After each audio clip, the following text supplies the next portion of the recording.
In Vedanta, the highest truth is called the self. So how dare you not take care of the self?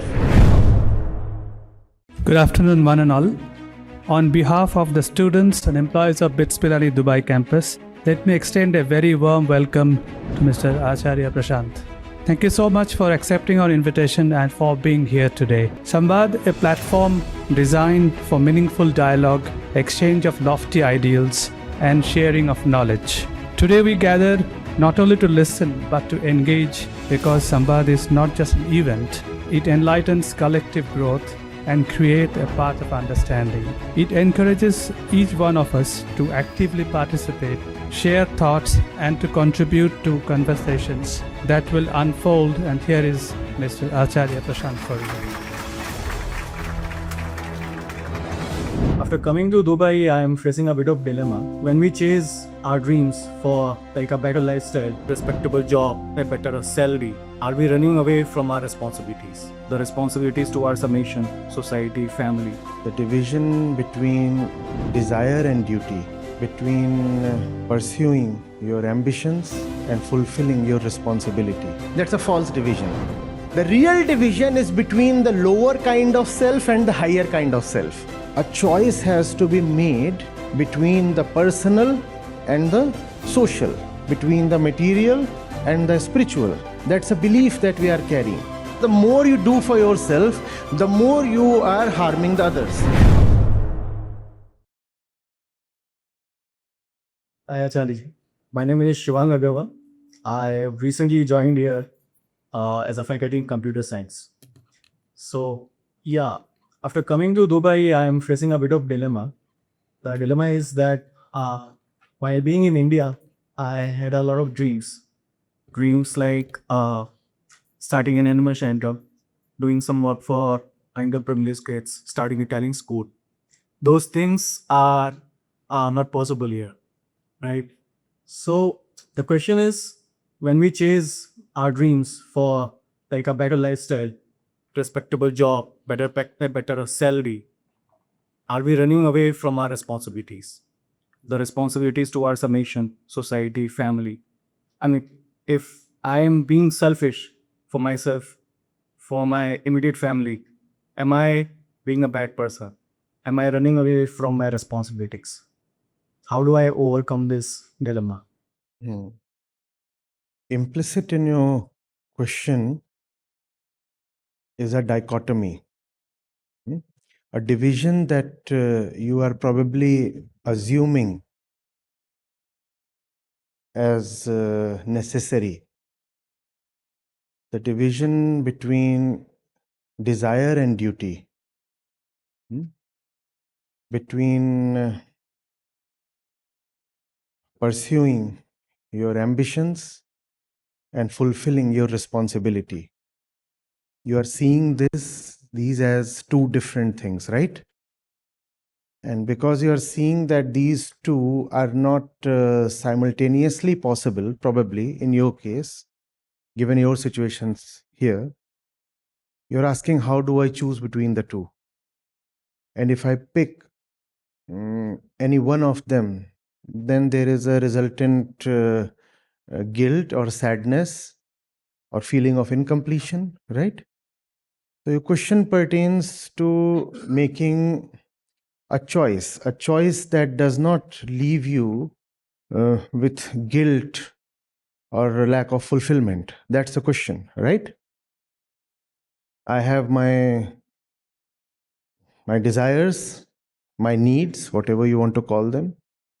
And then there are things that I wanted to do as a matter of my responsibility towards the planet, towards the community, towards environment, all the good things. So the questioner used the word selfishness. He said, on one hand, we have to be selfish, at least to some extent, because we have our personal goals and dreams to take care of.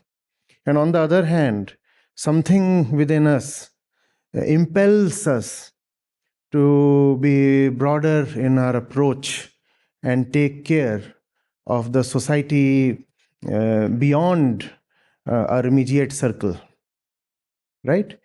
And that's how most of us look at this thing, right? That these are two different planes, almost impossible to reconcile.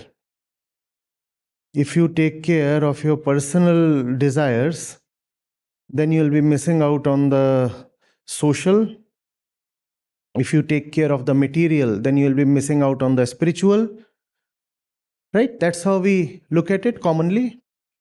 And this kind of thought is reinforced when we find that those who have pursued spiritual or selfless lives have actually gone away from the society and from the material, right? Those are the examples that we have.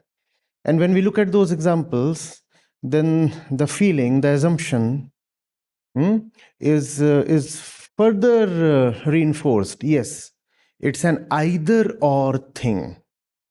A choice has to be made between the personal and the social, between the material and the spiritual. That's a belief that we are carrying. We have been told that you cannot have both of these together. If you maximize on one of them, then you are minimizing on the other one. The usual either or thing, a 0-1 relationship, as they say, a zero-sum game. You increase one part of it and you find the other part decreasing. That's classically called a zero-sum game, right? We know that, yeah. Does it really have to be a zero-sum game?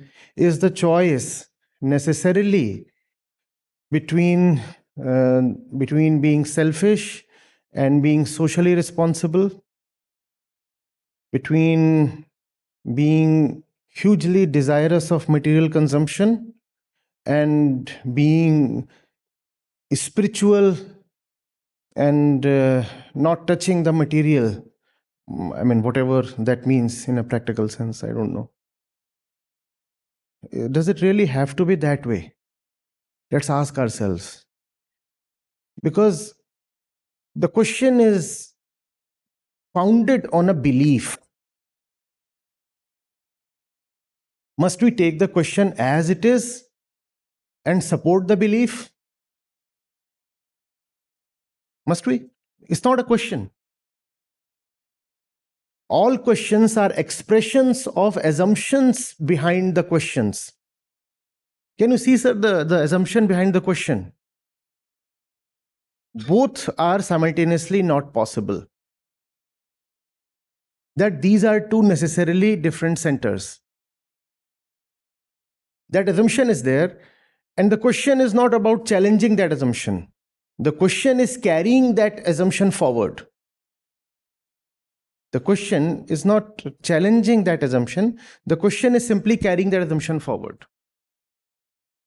So should we take the question on face value? Or should we question the question? Yeah. Right, let's question the question. I mean, selfishness versus responsibility towards others, right? When you say self, it in some way indicates your responsibility towards yourself, right?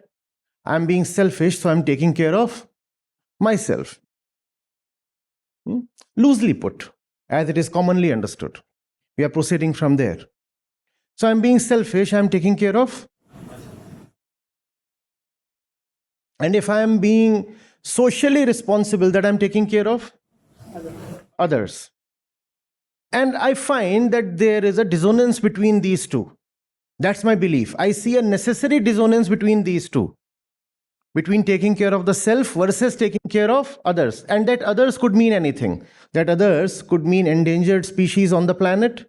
That others could mean ecosystems, river systems. That others could mean people belonging to a different country. That others could mean brothers and sisters from my own land who have not been so privileged. The others could mean anything. Others simply includes everything, that's not me. That's not me. So there is my responsibility towards myself, and there is my responsibility towards others. And I see that these two are not mutually compatible. So what's the assumption here? You'll have to be with me. Even as I speak and you listen, we both are equal participants, right? So you'll have to be with me. It's just on the surface that I'm doing something different from what you are doing currently. I happen to be actively speaking, but you also have to be actively listening. So we stand on the same plane in that sense, right? So I see a necessary dissonance, division between taking care of my interests versus taking care of others' interests. What is the belief behind this then? Come on. Yes, that there is a necessary separation between my interests and the interests of others, and that's called a zero-sum game. Right? If I do something that's good for me, that will always be at the cost of hurting or harming others. That's the assumption. And that's why selfishness has been morally considered bad and despicable, no? Because the more you do for yourself, the more you are harming the others. Because the assumption is that if something is coming this way, then then the same thing is being taken away from somewhere. Are you getting it? Is it not so? Huh? Isn't that why we consider being selfish so bad? And selfishness is indeed bad if being selfish means taking care of your good, your welfare, your interests at the cost of others. Then selfishness is a problem. But then we are born selfish. And those who have known have told us that your primary responsibility is towards yourself. All else automatically follows.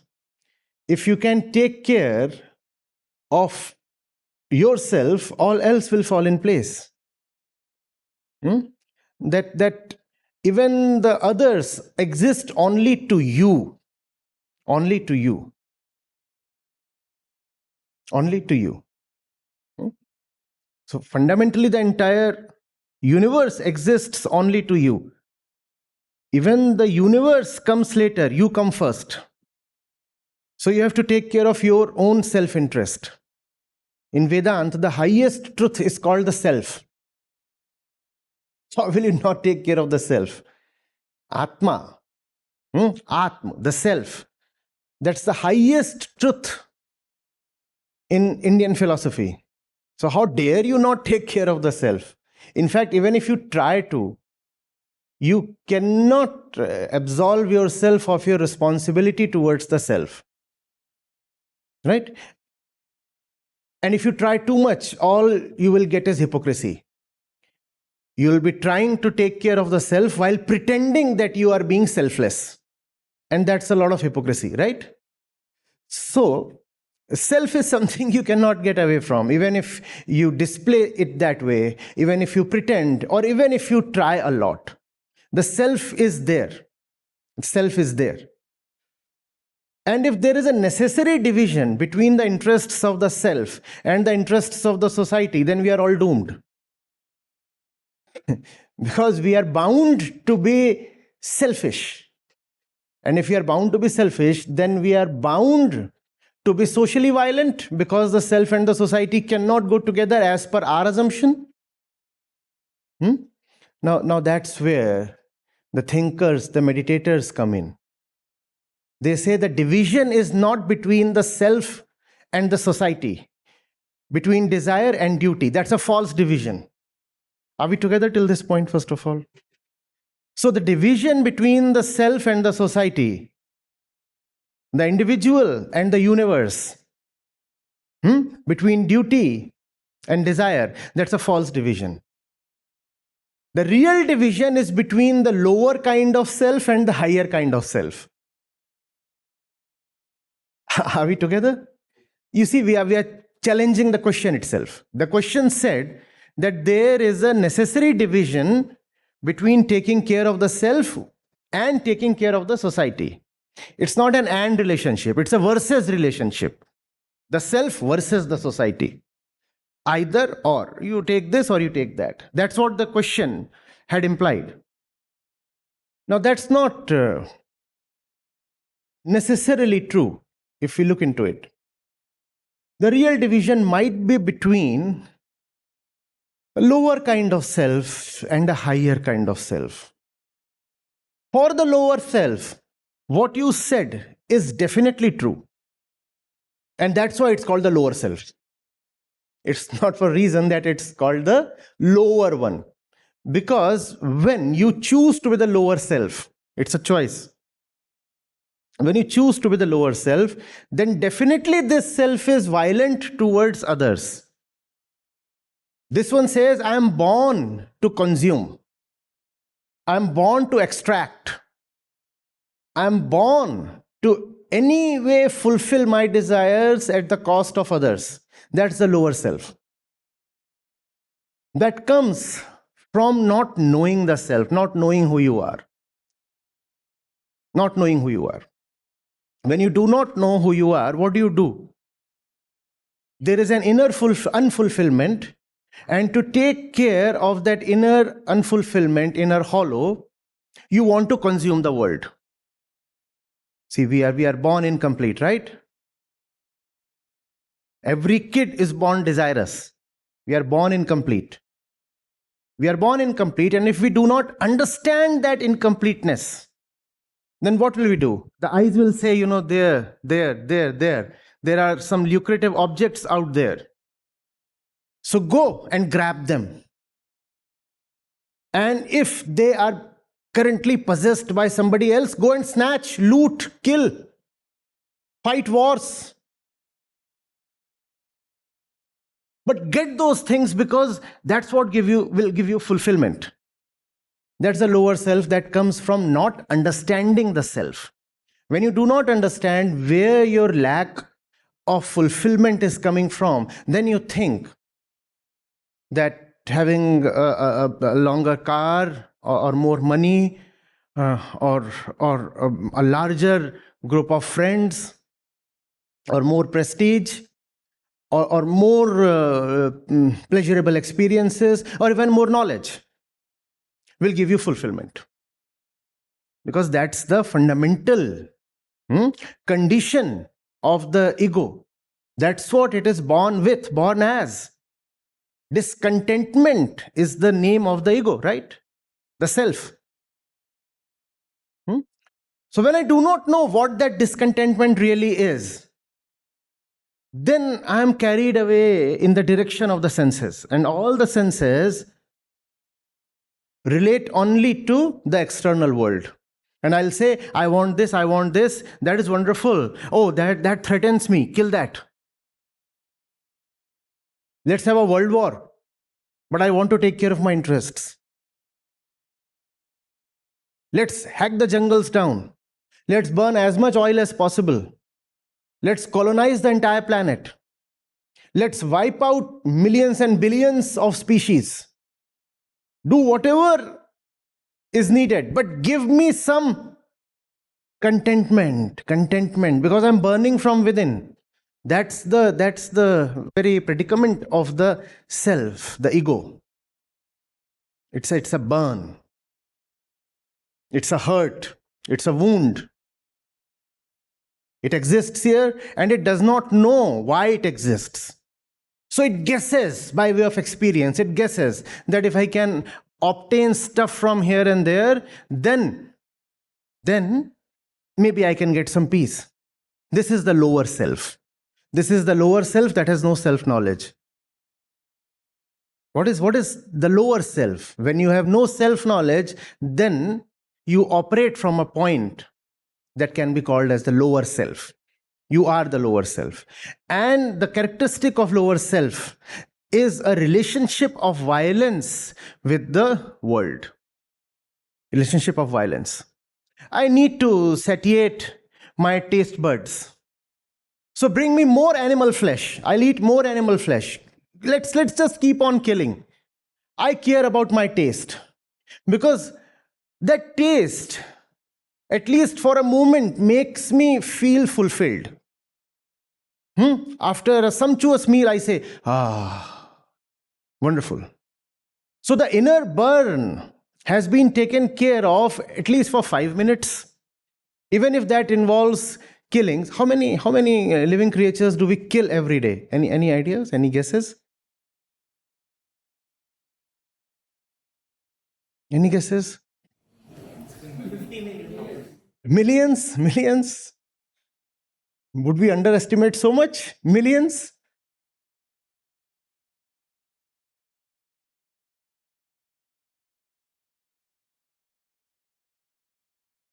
It could run actually into trillions if we also take into account the ones that we are killing inadvertently. But the ones that we kill deliberately, that's 1 billion a day. 1 billion a day we kill deliberately for our consumption. And the collateral damage, that's different, additional. And that can be many times the number that we deliberately kill daily. And I have to kill all of these because, I want to take care of my taste and my body. My taste. Even if for a moment, relieve me of the burn that I am. Do you get this lower self? Do you see how it operates? There is a hollow within, a problem within. And the lower self is the one that says that the problem, the hollow, the burn, the wound, it can be solved by inflicting violence on the world. What is the planet for? The planet exists to be mined, to be used, consumed, chopped off, dug up. That's what the planet exists for. That's the lower self. When I do not know what would help me, then I simply go insane. And my only objective in life is to consume as much as I can. And because others also want to consume, so there is competition. All competition is just this. There is this thing. I want to consume this. He also wants to consume the same thing. He too wants to consume the same thing. So then there is competition and then there are wars. That's the lower self.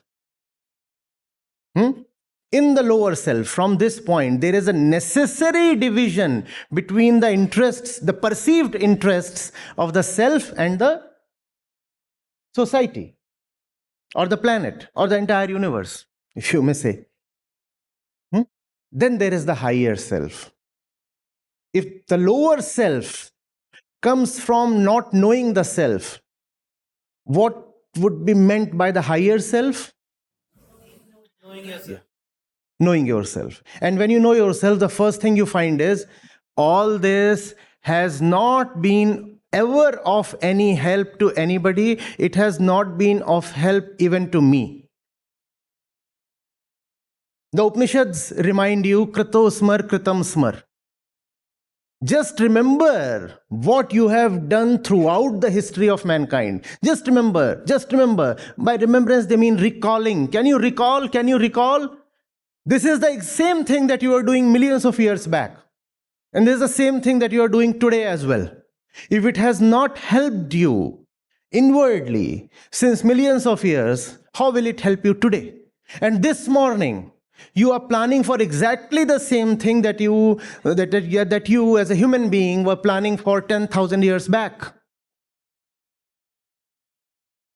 Keeping aside the external appearances and the evolution of those, inwardly, are we much not the same as what we were 10,000 years back or even a million years back inwardly? Yes. What are our fundamental drivers?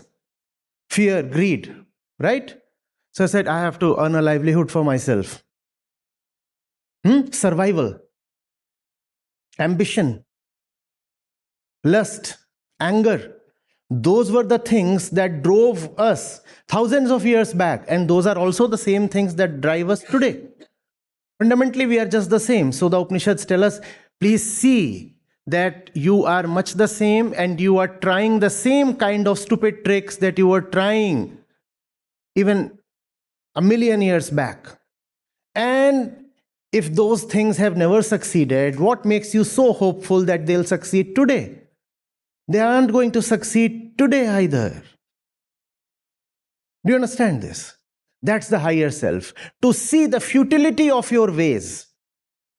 To understand that the self, the crying, weeping, wailing, hurting self, cannot be healed or even consoled by way of the usual kind of relationship with the world, the relationship of exploitation and consumption. That won't help the self. Vedanta calls it the method of negation, neti neti. See that what you have been doing till today has not succeeded. And when you see that, an entirely new possibility opens up. New and unpredictable and unscripted. Nobody can tell you what that possibility is like. But what is certain is, in this new possibility, there would be no repetition of your old ways. That is guaranteed. What is also certain is that this higher self does not accommodate any differences between the interests of the self and the society. Now, what you do for yourself automatically becomes good for the society. Now, you don't have to be a social activist. Now, you don't have to decide to be a messenger of goodness. Now, you don't have to say, the entire day I was polluting the planet.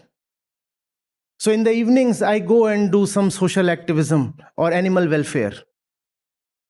The entire week I was doing something that really sucks. So on the weekends, I go out and engage myself in some noble task. No. Now, there is no distinction between a weekday and a weekend, between your professional life and personal life, between your material life and your spiritual life. They become one. You cannot say, for my bread and butter, I do this. This is my livelihood. And then to take care of my spiritual self, I do that. Entire day I work in a slaughterhouse, but in the mornings, I never miss my meditation. So all meditation is confined to that 1 hour of the morning. And my Guruji has given me a particular kriya, so I sit and for 1 sacred hour, I totally immerse myself in that kriya or activity. And then after that, I proceed to my usual kind of vocation, which is inherently violent, exploitative, cruel. But I don't mind any of that because you see, material life is different from spiritual life. That's the assumption in the question. No. Operating from the higher self, expressing the higher self. I once said, the sound of your footsteps itself is compassion. You don't have to be additionally compassionate. You don't have to exhibit compassion. In fact, jokingly, I once said, even if you sneeze, that's compassion. Provided you are operating from the higher self, then you cannot mark an activity distinctly as an act of compassion. This thing is a proof of my compassion. Sir, I walk, that's compassion. I live, that's compassion. I eat, that's compassion. I operate from a point where there is no distinction now between the self and the world. What is good for me is now good for the world as well. I don't have to additionally take care of the world. Now my life itself is an exercise in social welfare. If you ask me, when exactly do you involve yourself in social welfare or animal activism or some noble uplifting activity for the soul? I will be silent, blank. I'll have no answer because I never do that in a given time slot. I never do that as an additional activity. Whatever I do is that. And unless you operate from that higher self, there would always be the same division that was the foundation of this question. Sir, how do I, take care of my little circle of family and friends and my own personal interests? I need to have money. And how do I simultaneously also Do not fall in my eyes and feel guilty within. So I also need to do, additionally, for 5% of my time, some good to the society. That's been the usual traditional model. And that model is what has brought this earth to the brink of total destruction today. People have allowed themselves to feel moral and noble by doing 5% of social work or charity. All your life, you are just an exploiter. But you certify yourself as good, moral, noble by doing 5% of charity. By saying, I devote 5% of my 24 hours to something nice. On weekends, I visit this orphanage and I take some used clothes for the kids there. I am a noble woman, you see. That's what has brought us to total and absolute destruction. We are in the middle of the sixth mass extinction. It's not for no reason. This is the reason.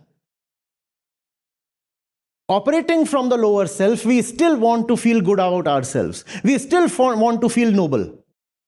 We still want to feel upright.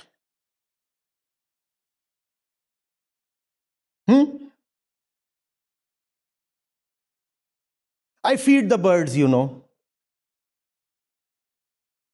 and then I use the birds to feed myself. I suppose pigeons and chicken are both birds. So you feed the pigeons, and then you feed yourself with chicken. But you are morally upright because you feed the pigeons. You're morally upright. You're a good man and you get yourself photographed.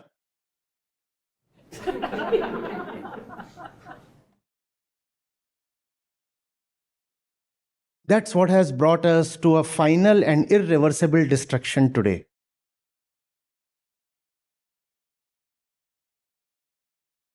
We'll need to have integrity. And integrity is not about just being superficially honest in your dealings. Integrity is about not having a division between yourself and the world. And that requires a lot of attention and observation to see that your interests and the interests of the world are not separable. If something is good for the world, it's bound to be good for you. And what's not good for the world cannot be good for you. That it is impossible, technically impossible by law to actually be joyful when your neighbor is weeping. It is impossible. We are not saying it is morally reprehensible. No, we are saying it is technically impossible. You can pretend to be happy at the cost of others. You will never be joyful. Never be joyful. By making someone else miserable, by chaining them, caging them, enslaving them, exploiting them, and killing them, you will never have peace. And that's, I repeat, not a moral dictate. That's a law of life, an inviolable law. And that's the higher self. To see that there is no dissonance, no dichotomy between the self and the society or the world. Then you don't have to say, I'm a good man, I was always doing good for others. But see what I got in return, nobody respects me. Sir, if you were doing good to others, then you have already done good to yourself. Now, why do you want more returns? And that's true selfishness. That's true selfishness. To realize the self is being truly selfish. And we need people who are truly selfish. We need people who are truly selfish. They know who they are, so they also know what would bring them peace, and they get into it with total courage, with no apologies or excuses. They say, I'm doing it, I know this is the right thing. Are you getting it? As long as you are saying, how do I balance these two lives? And in corporate circles, That's a buzzword, work-life balance. As long as you're talking of this balance, you are operating from ignorance. There can be nothing called work-life balance. Work and life have to be one and the same thing. Just as the self and society have to be one and the same thing. If your work is such that it forces you to balance it with something else, my work has totally consumed me. Now I need to take a vacation. You are in the wrong kind of work. Work has to be something you can take pride in getting immersed in.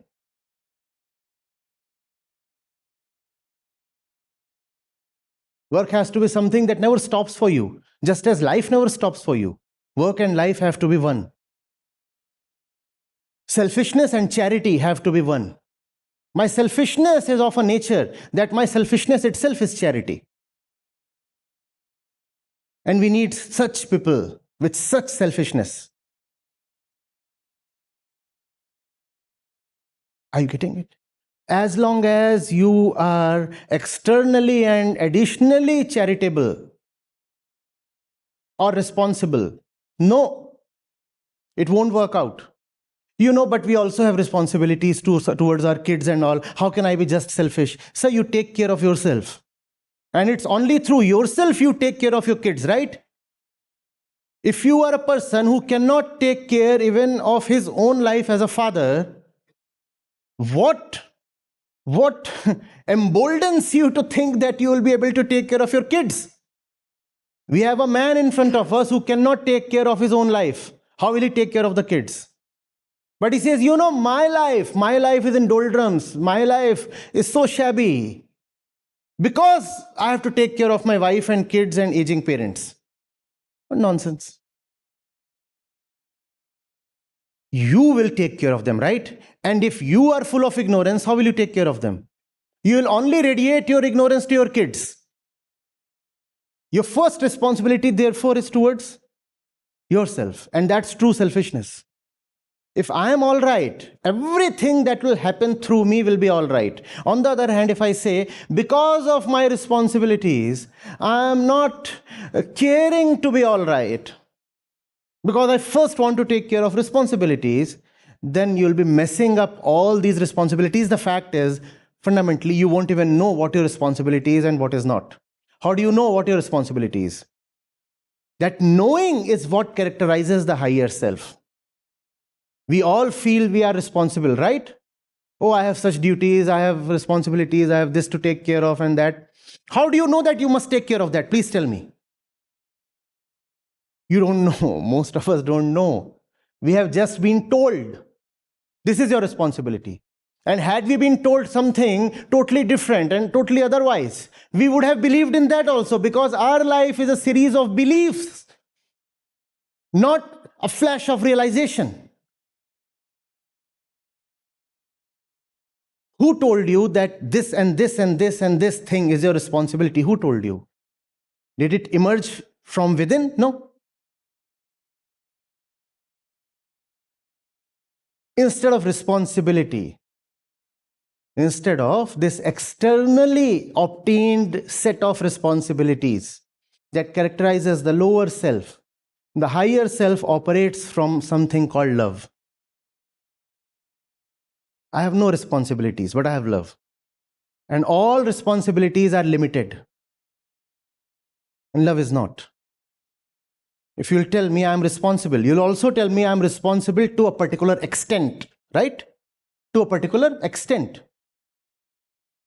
So you have been taught in your moral science class, if you find an accident victim on the road, then this much happens to be your responsibility.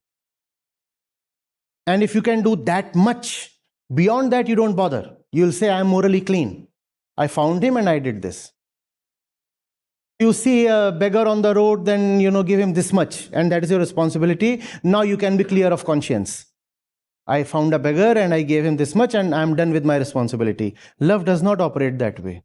Love has no limits. From the higher self, your relationship with the world is not of responsibility but of love. And love and responsibility are just not the same thing. Just not the same thing. Most of us, unfortunately, do not know love. Not at all. All we know is coded, scripted responsibilities. The wife comes to the husband, newly married, and she already knows what her responsibilities are like. And if it's an arranged marriage or even a love marriage, chances are there is no love, but there is a lot of responsibility.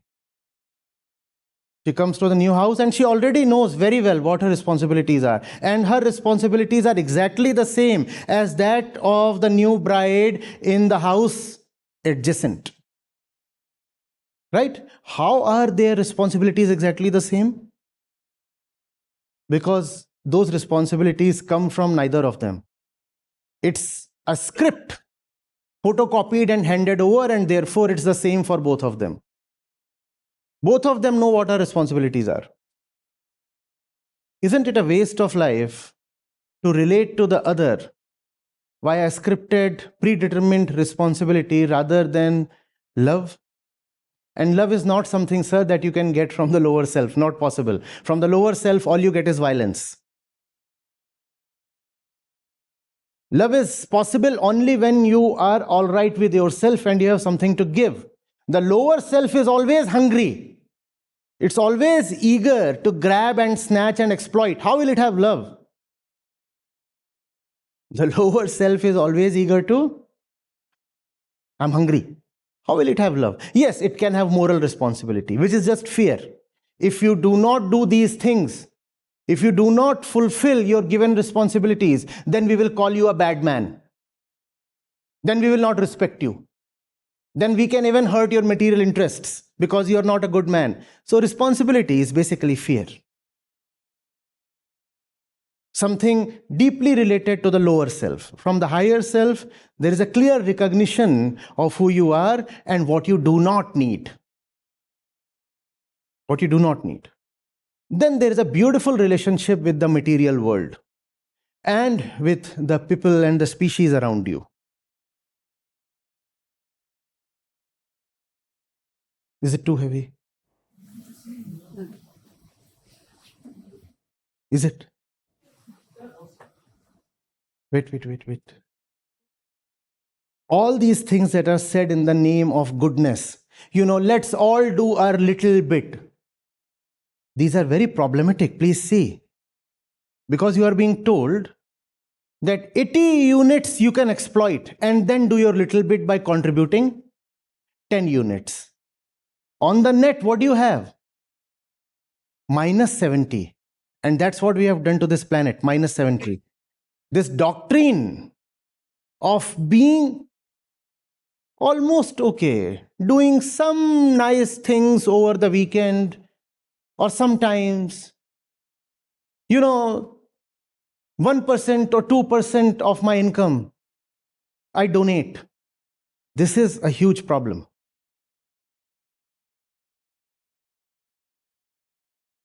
You must come to a point where you do not need to donate at all.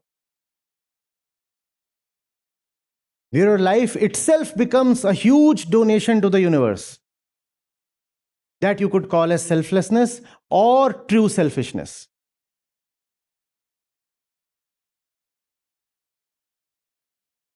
You can donate a little bit only when you keep, first of all, the largest chunk for yourself. How do I donate anything? I'm already fully yours. I've kept not even 1% from myself. How do I donate anything? That's the kind of life we must come to. And this is not utopian. This is not some empty, dreamy ideal. This is the right kind of life that's needed to save the planet if it still can be saved. We cannot lead lives of misery and exploitation and still have the guts to call ourselves moral and nice people. That's what we have done so far.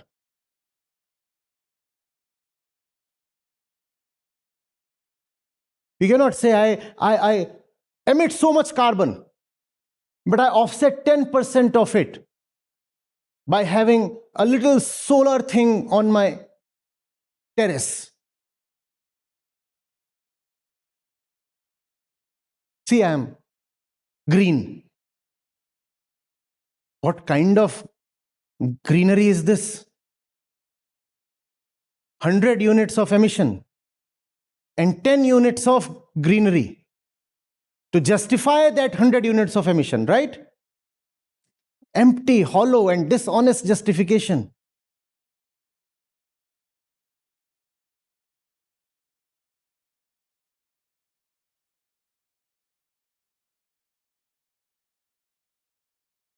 Like some company that fleeces its customers, absolutely fleeces them by brainwashing them and subjecting them to all kinds of misleading ads, and it's doing all those things. And then it says, as a token of goodwill towards you, we are offering you a 5% discount. Sir, 100% you have looted, and 5% you're offering at discount, and then displaying it to the entire world and clamoring for the Nobel Prize. Give me the Nobel Prize for peace. I gave them 5% discount. See how noble I am. There has to be a oneness. And that comes from self-knowledge. One has to look at himself. One has to ask, are my ways succeeding? If we talk of responsibility, this is the first responsibility. I have done the same thing what my parents were doing. I'm replicating the same model as millions of others around me. If they are not succeeding, if nobody in the history has succeeded, how will I succeed doing this? And I have only one life. What do I do with this one life, one precious life? Should I keep spending it this way? Or is there an alternative possible? See, no alternative will magically emerge. It slowly shows up. But first of all, we need to have the courage to discard what is just not right. And not right in the sense that it is never going to fulfill your deepest need. Thank you, Acharya. My name is Baldeep. So good to see you beyond the digital avatar that we were used to, Sony Hayes. My question is largely on negative emotions. Let's say if I describe my anger, hatred, etc., as the dark side of me, one of the ways that I see, if I see my dark side emerging, is a way to embrace it, one of the ways, because it completes me as a person. The other ways that I do something about this. But any time that I do something about this, it invokes the limited self, and so I'm always in a dichotomy on whether I should embrace my negative emotions or do something about it. So the moment I do something rather than seeing, I'm liberated in that sense. And I'll pause there. There were a lot of metaphors in this. It completes me as a human being. Where is that coming from? That to me sounds a lot like self-help language. Found in very dubious kind of books. If I embrace my what did you say? Anger and negative emotions, and then if I embrace them, what is meant by embracing negative emotions? Embracing means that I don't polarize myself to be saying that okay, I don't need it, something like that. It's like if it is within me, suppose I'm getting angry, anger, my anger is something what completes me as a person. What do you mean by completes me as a person? Completes me means that I'm full. What do you mean by that? That's just translation of completeness, fullness. Yeah. What do you mean by that? It means that it means that my attention on me is not polarized. What do you mean by polarized? Polarized means that I'm not only looking at the positive aspect of me. How do you know what is positive about you? Which are the positive? How do you know what is positive about you? Which are not negative. What is this answer? What is positive? What is not negative? Sir, anger by definition is something that will eat you up from within. What do you mean by embracing your anger? Embracing that thing doesn't alter the very nature of it. You see, the distinction is not between rejecting or accepting your so-called negative emotions. That's not the distinction. The distinction is between knowing yourself where the anger is coming from versus just being blindly angry and not even knowing the entire process of anger. You do not know where your anger is coming from. You do not know the desires that have led to that anger. You know neither of these. And then you say, I want to embrace my anger. That's a hollow metaphor, means nothing. What do you want to embrace? You don't even know what you're embracing. So how can you embrace it? By embracing, you mean accepting. If I say, I'm accepting whatever is there in that laptop, that's such an empty thing to say because I don't even know what's there. Do you know your anger? So the difference lies between just experiencing anger versus understanding anger. Anger is neither good nor bad. Negatives, positives, these are very vague words. Negative for whom? Positive for whom? On simple sheet of graph, right? You call one side as positive, the other side as negative, shift the origin. What was positive will become negative. And what's positive for one person is negative for the other person. You won a bet against somebody. This is positive for you, negative for that person. Right? So it's about seeing where your anger, etc. are coming from. That seeing is of utmost importance. Can I see where it's coming from? And then whatever is to happen, let that happen. That's fine. That's fine. Not intelligible. Maybe I'll take it offline with you. I don't want to waste time. Offline, you very well know I'm not going to be available. Please understand, even this thing is coming from. Even this thing is coming from seeing that maybe it is coming from my defensiveness towards a point that I hold very close to myself. Look at this moment itself. Am I available online? Offline? No, I'm not. But we kind of want to get away. I'm just conducting an experiment, right? Don't take it otherwise. This is a live demonstration.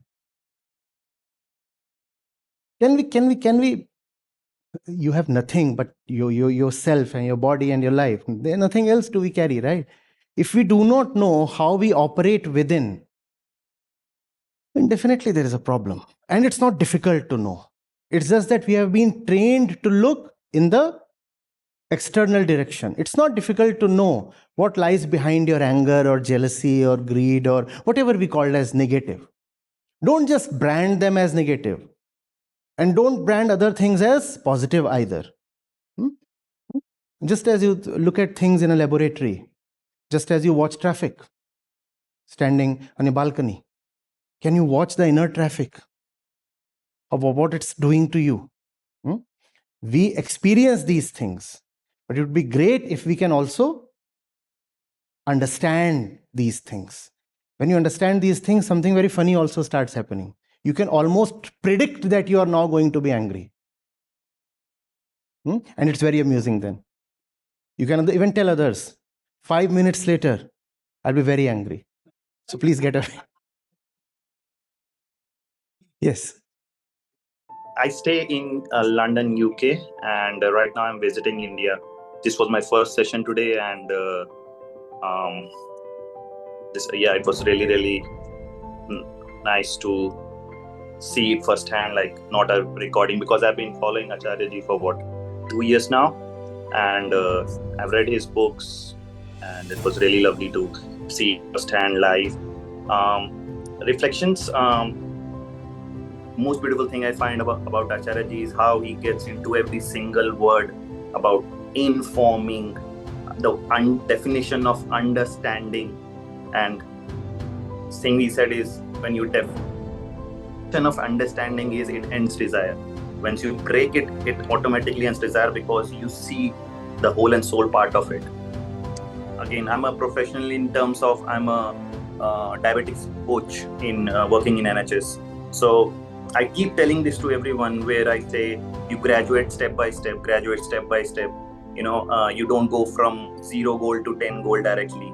And he put it so simply in terms of facing fear, and I was like, so amazing. These are few reflections that I got from him, and his reflections always stick with me. That's why I implement them. I don't kind of write them. I make voice notes for this, but yeah, I'm very thankful for this session.